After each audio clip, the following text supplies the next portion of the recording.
I believe that everyone has a contribution to make, that each of us can make a difference in the government that we are living with. I tried for many years to do that as a volunteer, as an activist, as an educator, and I finally got to the point I decided that I needed to make an impact from within government, so I decided to run for office. When you're on the outside, when you're protesting, you can just say no to things and not always bring forward solutions and alternatives. Once you're in a decision-making position, then you have to be bringing forward, here are alternatives, let's do an analysis.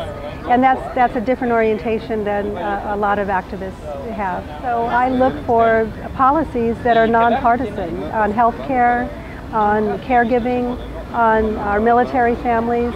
Those are things that should never be partisan issues. Those are just things that are important for people's everyday life.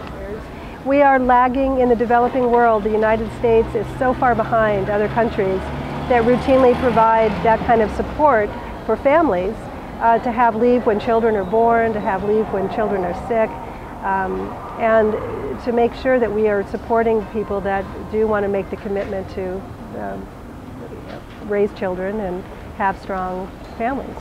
When you're in office, you're always looking at being reelected. You want to stay there and continue your work.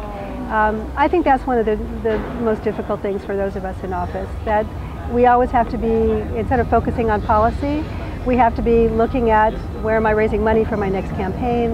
And I would really love to see a change to that so we can focus on policy and focus on our constituents and not have to be looking at raising money for the things that we want to do that something like a public campaign financing would provide for. Every bill that goes forward costs money. I think an estimated cost several years ago was around $20,000.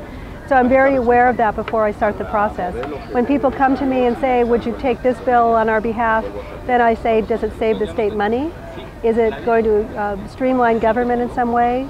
Will it result in some cost savings as if it does become law?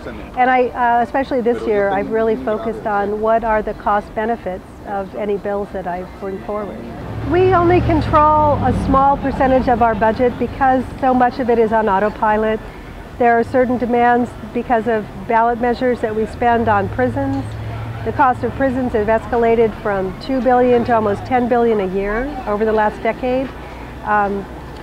So I just bring that out because there's really very little of the budget that we control anymore. And unfortunately, the area that we do control is education.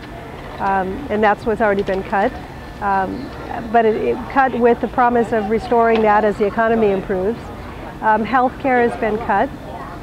And frankly, there are counties like San Diego that need to be doing a better job in providing for health care. San Diego County had to be sued and lost because of their failure to provide health care to our poorest residents. And so if counties like San Diego aren't willing to step up and backfill some of the cost of health care when needed, then people are going to have a very difficult time. Well, this goes back to why did I get involved in politics? One person makes a difference. Having me sitting on a board with 4 people who may not always agree with my position, but having me say, we have this money, how is it being used? What are the outcomes that were required by the grant? Are we meeting them? Are we going to continue to get this money at a time of need? Just having someone like me there to ask those questions and to make sure that they're answered adequately and publicly will make a difference. That's not, as I said before, as the chair of the Women's Caucus, healthcare, public safety, education, those aren't partisan issues.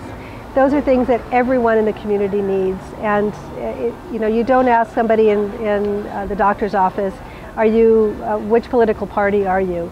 If you're there because you need services, you need services. We don't ask our kids in the classroom, what political party do you want to be in when you grow up? We just teach them.